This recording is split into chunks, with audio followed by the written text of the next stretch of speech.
Hello students, मैं आप लोगों को आज समतल दर्पण के बारे में कुछ जानकारी देने जा रहा हूँ।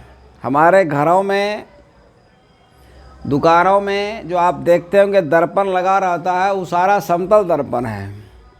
तो समतल दर्पण का जो परावर्तक सतह होता है वो प्लेन होता है मतलब, और इसको हम लोग समतल दर्पण को इस तरह से दिखाते हैं।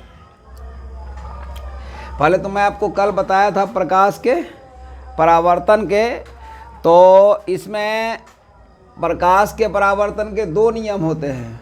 प्रकाश के परावर्तन के दो नियम होते हैं। पहला हो जाएगा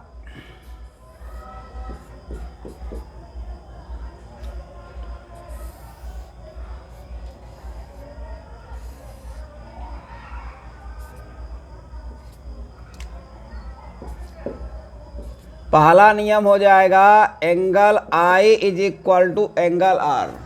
प्रकाश के परावर्तन को दो नियम होते हैं, आपतन कोण और परावर्तन कोण बराबर होगा।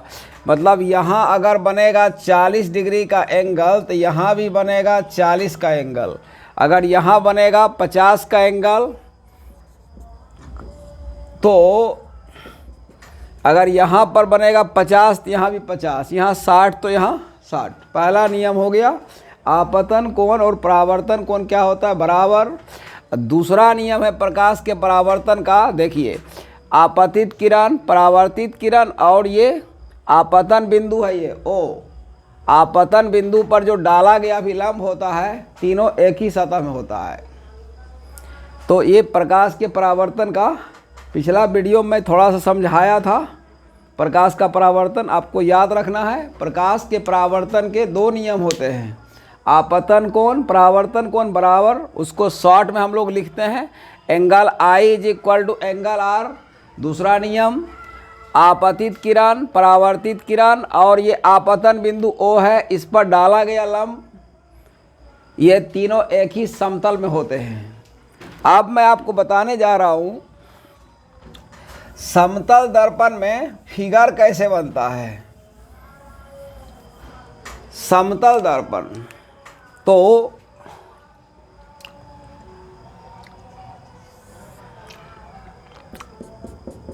अगर आप किसी वस्तु को यहाँ रखें और यहाँ से प्रकाश की किरण आई और यहाँ टकरा के ये परावर्तित हो गई, इसको हम लोग बैक करेंगे। इसी तरह से एक दूसरी किरण आई और ये इसको फिर बैक करेंगे,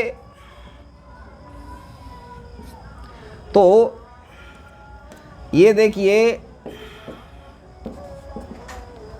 यह जो है वस्तु है और उसका ये प्रतिबिंब है। आपको याद रखना है कि आपका जो फिगर है समतल दर्पण में हमेशा बनेगा काल्पनिक। ये काल्पनिक फिगर है। दर्पण के पीछे जब भी फिगर बनेगा हमेशा काल्पनिक रहेगा। दर्पण के सामने की स्थिति को आप दर्पण पढ़ेंगे तीन तरह का, अवतल, उत्तल और समतल। ये समतल दर्पण है।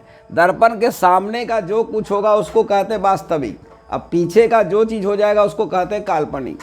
और यह एक बात याद रखना है, यह वस्तु का फिगर है, तो आप का फिगर जो बनेगा समतल दर्पण में, जितना साइज का वस्तु रहेगा, जैसे अगर कोई वस्तु 5 फीट का है, समतल दर्पण के सामने उसका फिगर जो है 5 फीट का ही बनेगा। मतलब समतल दर्पण में किसी वस्तु का फिगर और काल्पनिक होता है, सीधा होता है और दर्पण के पीछे बनता है। और इसका दूरी अगर यहाँ से यहाँ 8 मीटर होगा तो यह भी क्या होगा? 8 मीटर। मतलब आप दर्पण से जितना दूरी पर वस्तु को रखेंगे उतना ही दूरी पर उसका फिगर दर्पण के पीछे बनेगा। मतलब आपको याद रखना है समतल दर्पण में वस्तु दूरी और प्रतिबिंब दूरी बराबर होता है। मतलब समतल दर्पण के केस में U और V जो होता है बराबर होता है। U होता है वस्तु दूरी और V जो होता है प्रतिबिंब दूरी। और क्या होता है समतल दर्पण में, अगर आप समतल दर्पण के सामने आप 10 के स्पीड से दौड़ रहे हैं तो आपका प्रतिबिंब आपको लगेगा 20 के स्पीड से दौड़ रहा है, क्योंकि विपरीत दिशा में चाल ऐड हो जाता है। 10 और उधर से 10, 10, 10, 20। मतलब अगर समतल दर्पण के सामने कोई आदमी भी स्पीड से दौड़ रहा है तो उसका फिगर जो दौड़ेगा वो उसको लगेगा 2v के स्पीड से आ रहा है। और क्या होता है समतल दर्पण में, आपका बायां साइड दायां साइड चला जाता है, दायां साइड बायां साइड। आपको मिरर इमेज, इसको मिरर इमेज भी कहते हैं। तो समतल दर्पण में क्या होता है आपको याद रखना है, लेफ्ट राइट होता है। ये आपका रीजनिंग में भी काम देगा। इसको हम लोग कहते हैं मिरर इमेज। अगर समतल दर्पण के सामने आप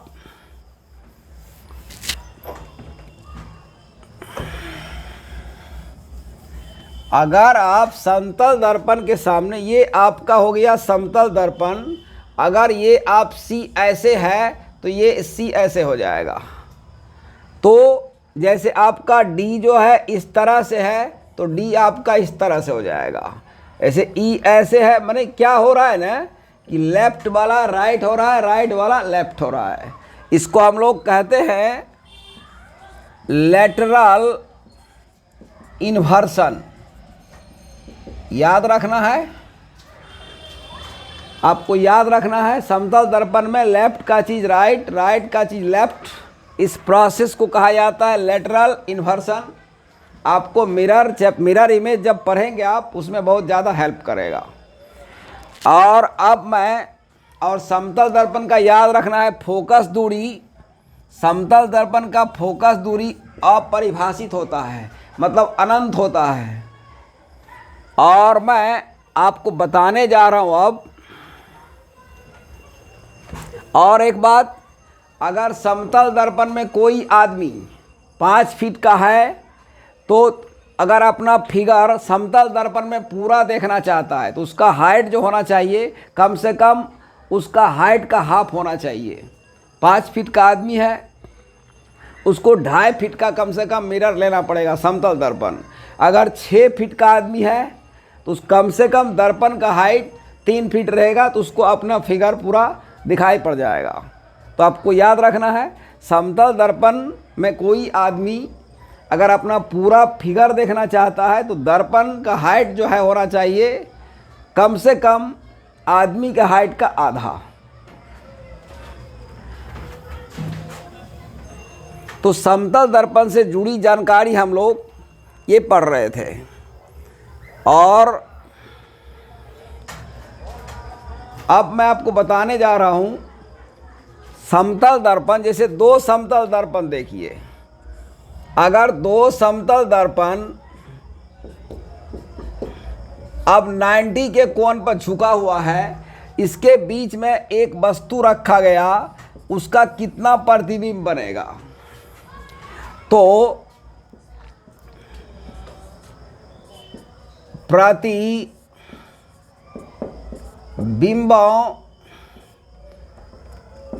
प्रतिबिंबों की संख्या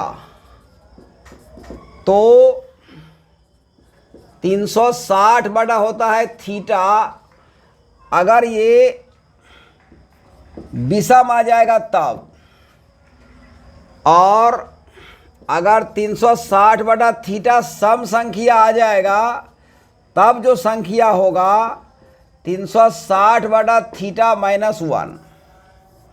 मतलब पूर्णांक में जब आएगा 360 बटा थीटा तब हमेशा आपको क्या करना है, उसमें माने विषम संख्या में ही आएगा फिगर का संख्या।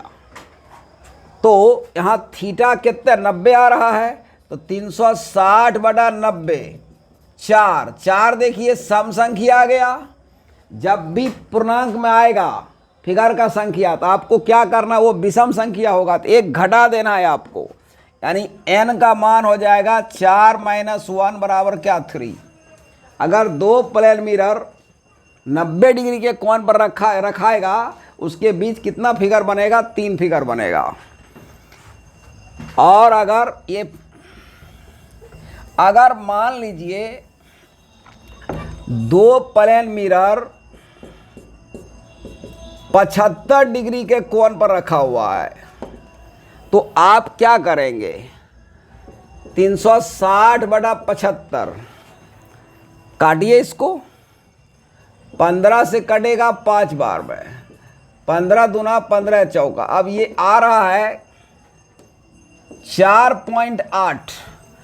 तो अगर पूरा नहीं कटेगा, अगर दशमलव में चला जाएगा तो n बराबर तब हो जाएगा 4, यानी जो पूर्णांक है वो ले लेना है। अगर दो प्लेन मिरर 80 के कोण पर आ गया, क्या करेंगे आप? 360/80, 4 से कटेगा तो 4.5 आया, तो n बराबर कितना हो जाएगा? 4। तो अब मैं अगले वीडियो में और डिस्कस करूंगा और फिर कहूँगा आप जो है साइंस का आपको लाभ मिलते रहेगा, क्योंकि साइंस से बहुत से क्वेश्चंस आ रहे हैं। और आप वीडियो को लाइक करेंगे, कमेंट करेंगे, सब्सक्राइब करें। Thank you very much.